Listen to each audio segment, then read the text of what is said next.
আজ পর্যন্ত কোনোদিন মুসলমানদের উৎসব শবে বরাত একটা হিন্দু মসজিদে দেখার জন্য আসলো না। মুসলমানদের উৎসব শবে কদর একটা হিন্দু কোনোদিন চাওয়ার জন্য আসলো না। মুসলমানদের উৎসব রমজান মাসের রোজা একটা হিন্দু কোনোদিন তোমার সাথে সমাজ করার জন্য রাখলো না।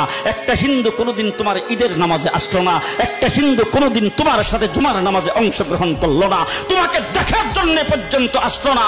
তার কারণ হলো হিন্দুরা মনে করে এটা মুসলমানের উৎসব, আর তুমি মুসলমান হইয়া হিন্দুর দুর্গা পূজায় কিভাবে গেলা?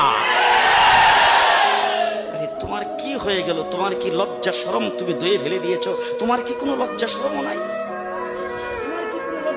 নাই। আবার কি সুন্দর বলতেছ, ধর্ম যার যার উৎসব সবাই। হাই হাই হাই, ও মুসলমান যুবকেরা ভালো করে শোনো, ধর্ম যার যার উৎসব সবার, তাইলে বিয়া যার যার বউ তো সবার। জি, বিয়ে যার যার বউ সবার, পুষ্কুনি যার যার মাস সবার, গাছ যার যার ফল সবার, ক্ষেত যার যার ফসল সবার, দোকান যার যার মাল সবার। এখন ঘুমাইছে কি কথা বলেন না কেন?